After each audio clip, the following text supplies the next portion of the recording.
Hello good afternoon students. हम लोग unit number 5 देख रहे थे इससे पहले। उसके अंदर में हम लोगों ने लेक्चर नंबर 1 और लेक्चर नंबर 2 को कवर किया था। अभी हम लोग लेक्चर नंबर 3 को पढ़ने जा रहे हैं, जिसमें हम लोग हाइड्रोडायनेमिक प्रेशर के बारे में और जो भी माइनर फोर्सेस एक्ट होते हैं ग्रेविटी डैम पे उसके बारे में हम लोग पढ़ेंगे। ठीक है, तो देखिए सबसे पहले हम लोग पढ़ने जा रहे हैं हाइड्रोडायनेमिक प्रेशर्स के बारे में। तो देखिए जो डैम होता है उसमें दो टाइप के फोर्सेस आते हैं, एक तो स्टैटिक होते हैं और एक डायनेमिक्स होते हैं।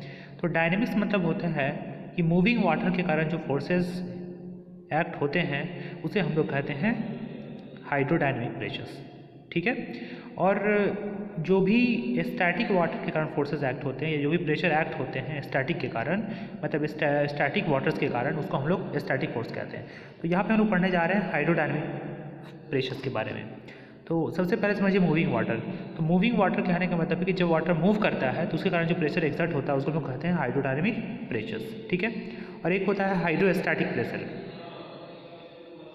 तो ये जो होता है मतलब जब भी हमारा जो वाटर है स्टैटिक कंडीशन में है, मतलब रुका हुआ है, उस केसेस को हम लोग कहते हैं हाइड्रोस्टैटिक प्रेशर, जिसके बारे में हम इससे पहले के लेक्चर में डिस्कस कर चुके हैं ऑलरेडी। तो देखो उसका जो प्रेशर डायग्राम आता है ये जो होता है लीनियर स्ट्रेट लाइन होता है, कुछ इस तरीके से होता है, मैंने पहले बताया था इस टाइप से, है ना। यहाँ पे 0 होता है और यहाँ पे गामा डब्ल्यू इंटू हाइट होता है बॉटम पे। ये सब मैंने पहले के लेक्चर्स में ऑलरेडी बताया था। मतलब ये जो डायग्राम है लीनियर होता है, लेकिन जैसे ही हम बात करते हैं हाइड्रोडायनेमिक प्रेशर्स के बारे में, है ना, जब मूविंग वाटर के कारण होता है तो उसका जो डायग्राम होता है कुछ इस तरीके से होता है, ये पैराबोलिक होता है। ठीक है, डिफरेंसेस क्या है, जो हमारा हाइड्रोस्टैटिक प्रेशर डिस्ट्रीब्यूशन है वो लीनियर होता है और हाइड्रोडायनेमिक पैराबोलिक होता है। और इसका प्रूफ किन्होंने दिया था, इसका प्रूफ दिया था वोन करमान ने। वोन करमान क्या थे, एक साइंटिस्ट थे, उन्होंने इसके बारे में प्रेशर डिस्ट्रीब्यूशन के बारे में उन्होंने जानकारी दिया था। और एक और है प्रेशर डिस्ट्रीब्यूशन हाइड्रोडायनेमिक का, इलिप्टिकल होता है, एज पर जांगे। जांगे भी एक साइंटिस्ट थे, ठीक है, बट मोस्टली जो है अभी एज पर वोन करमान के अकॉर्डिंग हमारा जो प्रेशर डिस्ट्रीब्यूशन होता है वो होता है पैराबोलिक। ठीक है, हाइड्रोडायनेमिक प्रेशर डिस्ट्रीब्यूशन। ठीक है, ठीक उसी तरीके से है जैसे पहले मैंने हाइड्रोस्टैटिक प्रेशर डिस्ट्रीब्यूशन के बारे में बताया था। वो कहाँ पे एक्ट हुआ करता था, वो यहाँ पे बॉटम से h/3 पे एक्ट होता था, क्योंकि ये एक राइट एंगल ट्रायंगल बनता था और इसका CG बॉटम से h/3 पे होता है। लेकिन हाइड्रोडायनेमिक प्रेशर डिस्ट्रीब्यूशन जो होता है बॉटम से 4h/3 पे एक्ट होता है, याद रखिएगा, क्योंकि इसका CG जो होता है बॉटम से 4h/3 पे होता है। ओके, और ये कितना होता है, ये जो प्रेशर है वो कितना होता है 0.55 gamma W into H square. और कहाँ पे एक्ट होता है 4h/3 फ्रॉम बेस। जब इसका कैलकुलेशन करेंगे तो ये आ जाएगा 0.424 H। ठीक है, तो याद रखिएगा ऑब्जेक्टिव में आता है कि हाइड्रोस्टैटिक और हाइड्रोडायनेमिक प्रेशर डिस्ट्रीब्यूशन का जो डायग्राम होता है वो किस तरीके से होता है। तो हाइड्रोस्टैटिक जो होता है सिंपली स्ट्रेट लाइन होता है, लीनियर स्ट्रेट होता है, और हाइड्रोडायनेमिक पैराबोलिक होता है, और ये 4h/3 पे लगता है फ्रॉम बॉटम, और जो हाइड्रोस्टैटिक होता है h/3 पे लगता है। ठीक है, ये चीज़ें क्लियर है। चलिए आगे बढ़ते हैं। तो ये जो मेजर फोर्सेस एक्ट होते हैं डैम पे उसके बारे में हम लोगों ने देख लिया ऑलरेडी। ठीक है, अब जो माइनर फोर्सेस एक्ट हो रहे होते हैं डैम पे उसके बारे में एक बार हम देख लेते हैं ब्रीफ में। ठीक है, तो ये टॉपिक है minor forces acting on gravity dam. तो पहला जो माइनर फोर्स है वो सिल्ट प्रेशर है। ठीक है ना, सिल्ट मतलब होता है जो पानी होता है, पानी के साथ साथ में जो भी अनवांटेड इम्प्योरिटीज़ आ जाते हैं उसको हम लोग सिल्ट कहते हैं। ठीक है, तो सिल्ट जो होता है उसके कारण क्या क्या प्रेशर एक्ट होते हैं। तो एज पर IS मतलब इंडियन स्टैंडर्ड के according horizontal force component of silt liquid, तो हॉरिजॉन्टल फोर्स कंपोनेंट जो होता है सिल्ट लिक्विड का ये आपका दिया हुआ है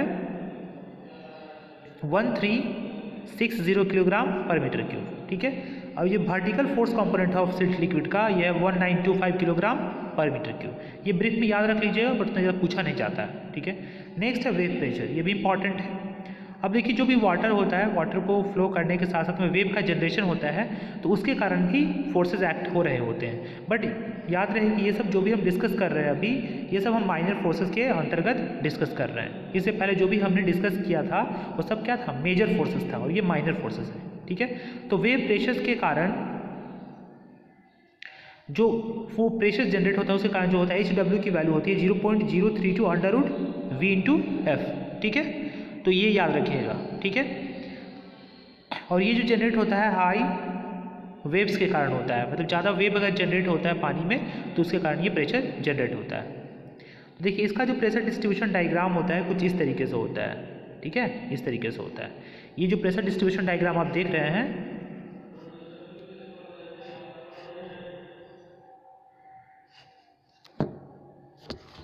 ये जो प्रेशर डिस्ट्रीब्यूशन डायग्राम आप लोग देख रहे हैं यही है, ठीक है। ये कहाँ पे लग रहा है, 3H/8 पे लग रहा है, ठीक है। और ये जो आप देख रहे हैं P मैक्स की वैल्यू है, ये यहाँ पे यहाँ से लेकर के यहाँ तक का जो वैल्यू है HW/8 है, ठीक है। जहाँ पे SW जो है स्टील वाटर लेवल है, ओके। और P और सबस्क्रिप्ट में मैक्स क्या है, मैक्सिमम वेव प्रेशर इंटेंसिटी, और ये होता है 2.4 gamma HW square at the rate of HW/8 from SWL। SWL मतलब क्या होता है, स्टील वाटर लेवल, मतलब ये जो फोर्स है 2.4 गामा HW स्क्वायर, ये स्टील वाटर लेवल से HW/8 के हाइट पे एक्ट होता है, ठीक है। PW क्या है, एवरेज या टोटल वेव प्रेशर इंटेंसिटी, ठीक है। ये कितना होगा, 2 × गामा HW स्क्वायर, और ये कहाँ पे लगेगा, SWL यानी स्टील वाटर लेवल से 3HW/8 पे एक्ट होता है। और स्टील वाटर लेवल कौन सा है, स्टील वाटर लेवल ये वाला पार्ट है, ये वाला स्टील वाटर लेवल है, ठीक है। यहाँ पे स्टील वाटर लेवल की बात की जा रही है, यहाँ पे बॉटम फेस से बात नहीं की जा रही है। यहाँ पे जो भी हम ले रहे हैं डिस्टेंस, जो भी हाइट ले रहे हैं वो स्टील वाटर लेवल से ले रहे हैं, ओके। सो आई होप कि आप लोगों ने ये चीज़ समझा होगा अभी तक।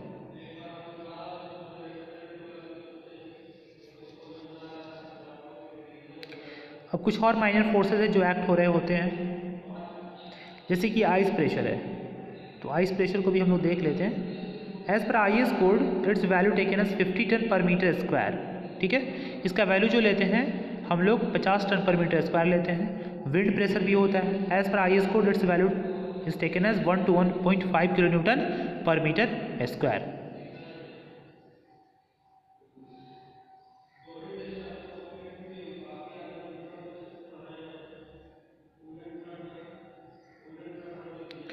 अब कुछ और जानकारी मैं आपको बता दूं इसके बारे में। तो हम लोगों ने जितने भी सारे फोर्सेस के बारे में अभी हम लोगों ने डिस्कस किया है, उससे एक ये कंक्लूजन निकलता है कि जो भी फोर्स एक्ट हो रहा होता है, जैसे वाटर के कारण होता है, अपलिफ्ट प्रेशर होता है, वेव होता है, हाइड्रोडायनेमिक प्रेशर्स होता है, ये सारे जो प्रेशर्स हैं ये क्या करते हैं, ओवर टर्निंग मोमेंट को जनरेट करते हैं। किसको जनरेट करते हैं, ओवर टर्निंग मोमेंट्स को। और इसको रोकने के लिए सिर्फ क्या होता है डैम्स के पास में, सिर्फ अपना वेट होता है, मतलब अपने वेट के कारण ही डैम जो है इन सारे प्रेशर्स को क्या कर रहा होता है, रोक पा रहा होता है। So only weight of dam and tail water retain dam against overturning, that means produce resisting moments, ठीक है।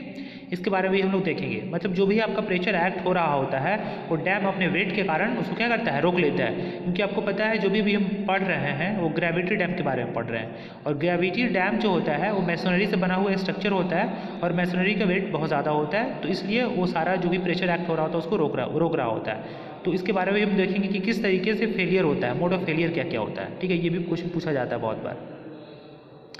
पहले आप इस फिगर को देखिए, इस फिगर में देख रहे हैं ये डैम का बेसिक प्रोफाइल है। तो मैंने पहले बताया था कि डैम का जो बेसिक प्रोफाइल होता है वो क्या होता है, ट्रायंगुलर होता है। अब देखिए ये जो एमओ दिख रहा है, समेशन ऑफ एमओ यानी ओवर टर्निंग मोमेंट है, मतलब जो डैम है ये ओवर टर्न हो रहा है इस तरीके से। लेकिन जब भी ओवर टर्निंग मोमेंट क्रिएट हो रहा है तो उसको रजिस्ट करने के लिए क्या चाहिए हमको, वहाँ पे मोमेंट ऑफ रेजिस्टेंस चाहिए। तो एम आर जो देख रहे हैं आप यहाँ पे, ये एम आर के मोमेंट ऑफ रेजिस्टेंस है।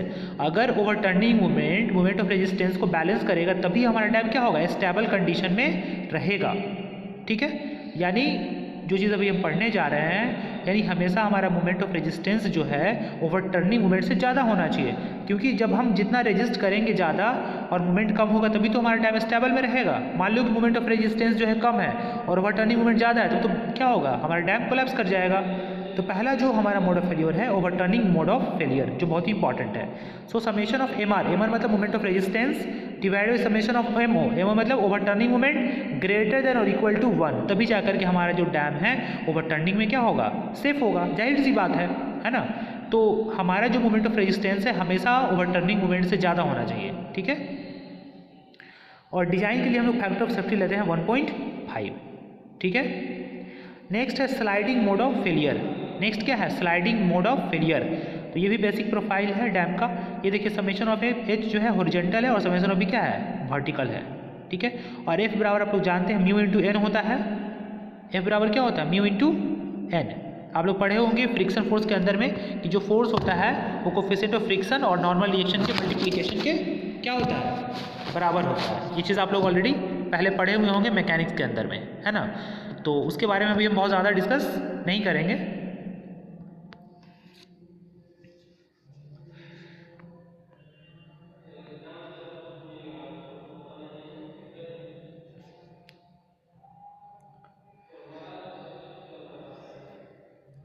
तो ये जो फोर्स है यहाँ पे देखिए आप लोग, ये sliding force summation of H है और रेजिस्टिंग फोर्स क्या है? म्यू इंटू वर्टिकल वी, यही वाला है ना। म्यू इंटू एन, एन मतलब क्या होता है? Normal reaction. तो कितना है यहाँ पे? वी है, तो म्यू इंटू वी। तो for sliding mu into V divide by summation of H greater than equal to 1, ये कंडीशन है, ठीक है। For design factor of safety for sliding 1.5 लेते हैं हम लोग, ठीक है। To avoid failure of sliding of cantilever wall shear key is provided, ये भी ऑब्जेक्टिव में पूछ लिया जाता है, ठीक है ना। हम लोग क्या करते हैं, कैंटिलीवर को स्लाइडिंग से प्रिवेंट करने के लिए हम लोग क्या करते हैं, उसमें शेयर की को प्रोवाइड करते हैं, ठीक है। पूछा जाता है कि शेयर की क्यों प्रोवाइड किया जाता है, तो हम क्या बोलेंगे? स्लाइडिंग फेलियर से बचाने के लिए हम लोग शेयर की को प्रोवाइड करते हैं, ठीक है। तो ये दो फेलियर हो गए। एक और है क्रशिंग मोड ऑफ फेलियर।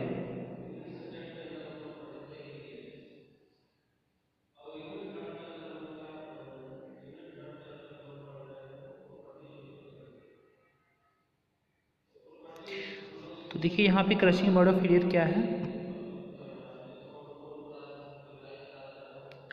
जो भी हमारा जो डैम है, डैम जो हम बिल्टअप कर रहे हैं, वो मतलब जो भी हमारा मटेरियल का क्रशिंग स्ट्रेंथ है उससे हम कम उस पर क्या करें, प्रेशर को जनरेट करें, तब जाकर हमारा क्या होगा, जो डैम है क्रशिंग में क्या होगा, मजबूत होगा, ठीक है। जैसे कि आप लोग देख पा रहे हैं यहाँ पे, ये जो डैम का बेसिक प्रोफाइल है, इसमें आप लोगों ने पढ़ा होगा मॉस के अंदर में बेंडिंग स्ट्रेस और शियर स्ट्रेस के बारे में, बेंडिंग स्ट्रेस और डायरेक्ट और बेंडिंग स्ट्रेस चैप्टर के अंदर में। तो आप लोगों ने एक प्रोफाइल डायग्राम ड्रॉ किया होगा, ऊपर वाला पार्ट कंप्रेशन, जो वाला टेंशन है ये आप देख पा रहे हैं, यानी कंप्रेशन एक साइड में, दूसरे साइड में टेंशन है, और यहाँ पे क्या है, एक साइड में कंप्रेशन और दूसरी साइड में कुछ नहीं है, ठीक है।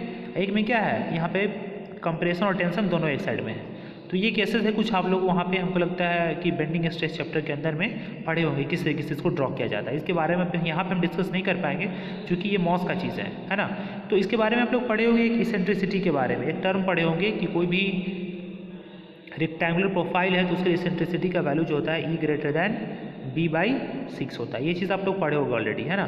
तो जो भी हमारा रिजल्टेंट प्रेशर्स है वो with in middle third act होना चाहिए, तब जाकर के हमारा क्या होगा, जो डैम है वो क्या होगा, मजबूत होगा क्रशिंग में, ठीक है।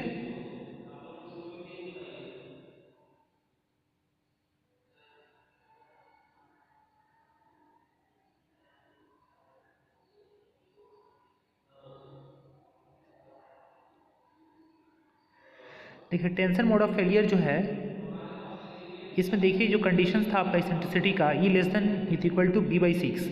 तो ये जो कंडीशन है ये दो कब होगा, जब E मैक्स और E मिनिमम एक साइड में है ना। ये आप लोग फॉर्मूला ऑलरेडी पढ़े होंगे, summation of sigma max equal to summation of V/B 1 + 6C/B।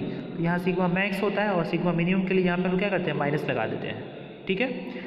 तो नो टेंशन, हम मैक्सिमम चाहते हैं कि हमारा जो है टेंशन का कंडीशन नहीं आए।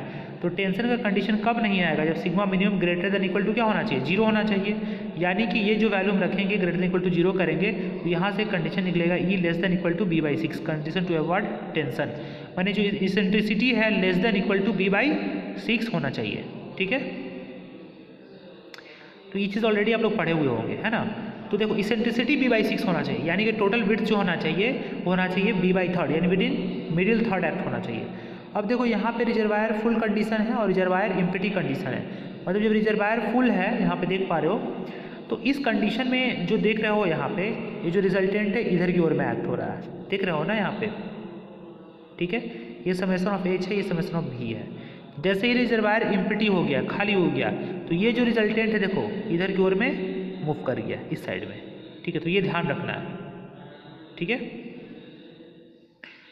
तो अब देखो यहाँ पे जो दो इंपॉर्टेंट कंडीशन यहाँ बन करके आता है, यानी कहने का मतलब है कि जो हमारा रिजल्टेंट है विद इन, देखो इसेंट्रिसिटी मतलब होता है सेंटर, देखो यहाँ सेंटर है, यहाँ से B/6 इधर और B/6 इधर, यानी कहने का मतलब है कि टोटल जो डिस्टेंस है हमारा b/3 होना चाहिए।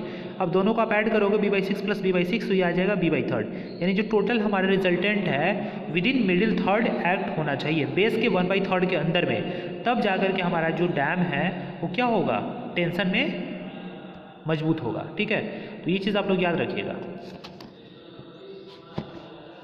ये दोनों चीज़ समझ में आ गया होगा।